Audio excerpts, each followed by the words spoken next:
What's up, guys? Ryan here, and do another Think, Learn, and Be Vulnerable vlog. Uh, don't have the headset because turns out the headset doesn't work on my computer. So screw it. We're gonna ditch it. Just use the regular mic. Um, Today, I want to talk about music and echo chambers, and you know, because we're in a pandemic and I'm at home a lot, I tend to listen to a lot of music while I'm playing video games or cooking or doing stuff. Music has become a much bigger part of my life um, than it's been in a while. And, as a former dancer, a lot of dance music I do listen to, but it's kind of hard to listen to just because I can't dance with anybody. So I tend to push that aside a little bit. And it turns out I've been going back to a lot of music from my youth. Pretty much everything from the 90s on back, I've been listening to. Um, there's been some great Billboard compilations from the 60s and 70s. Been listening to even some of the 50s stuff. It's been really good.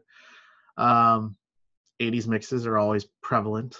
90s alternative rock always is a part of my playlist and stuff. But I'm in a few songs here and there from the 2000s, but I don't know, not that much. And I was wondering, I'm like, am I getting old? And it's just, am I at that point to where all new music sounds bad? I don't get these kids and their modern stuff. And I'm just like, nah, I mean, there's always been a lot of pop music, I don't know. I was just never that big of a fan of pop music. And so I never really listened to it.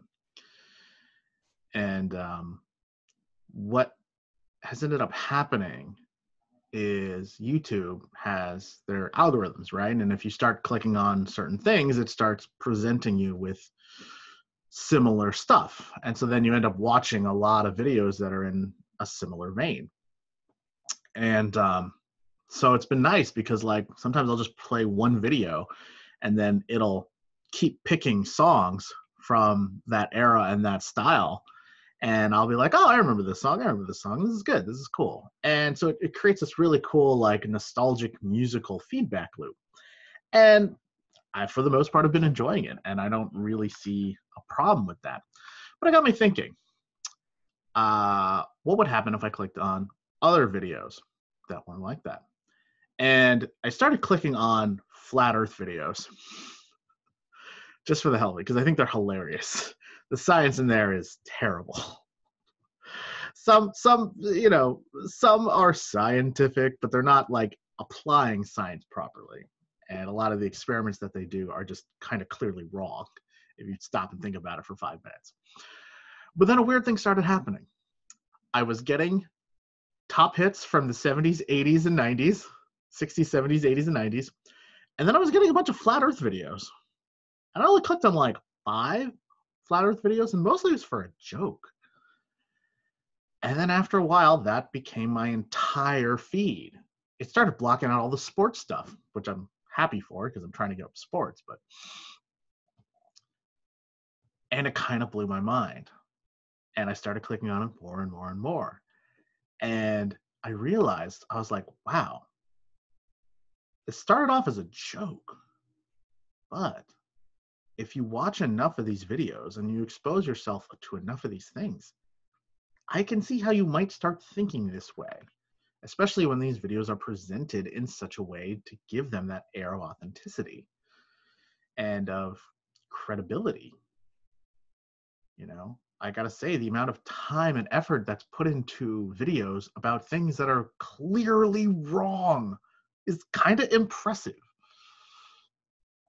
And so, how do we think, learn, and be mobile? Well, we got to think about how our algorithms are affecting us. And we got to kind of be careful about what we click on, because you don't want to start going down this hole. And I think it's very easy for somebody who is maybe clicking on, I don't know, conservative right-wing media could, given enough time, eventually start believing in certain conspiracy theories, eventually start believing in, the government trying to do stuff. Could eventually start believing in QAnon. Could eventually start believing that kidnapping the governor of Michigan is a good idea.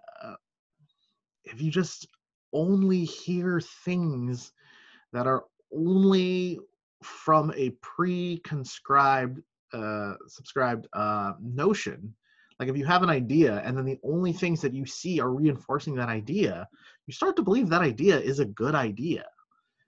And the problem is that if nobody's there to tell you that an opposing view or that this is not a good idea, you just kind of go along with it. So what can we learn from this? Well, we need to learn when our ideas are actually like a part of us, or actually part of our core, or just simply that we've something that we've been exposed to a bunch of times. We have to critically examine our ideas and our morals and our values to the point to where we know, okay, this is what I believe in, and these are the real reasons that I believe it, and be able to see, like, are these inherently good ideas? And then look at them from different perspectives, and look at them from perspectives that aren't our own and that are opposing. Like, we got to play our own devil's advocate here. And vulnerable. Well, I need to expose myself to more stuff, like not just music.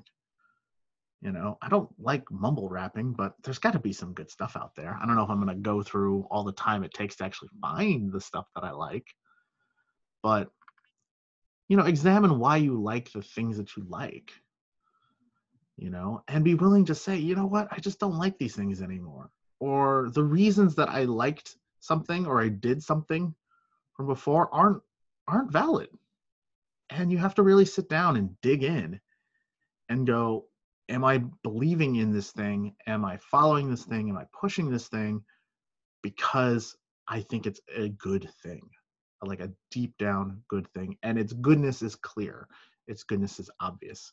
And I don't have to figure out convoluted reasons why this thing is good or I believe in this thing. Because if you do, it's probably not that good.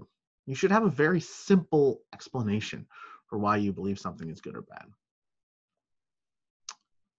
Well, yeah, there you go. Thanks, guys. Think, learn, and be vulnerable.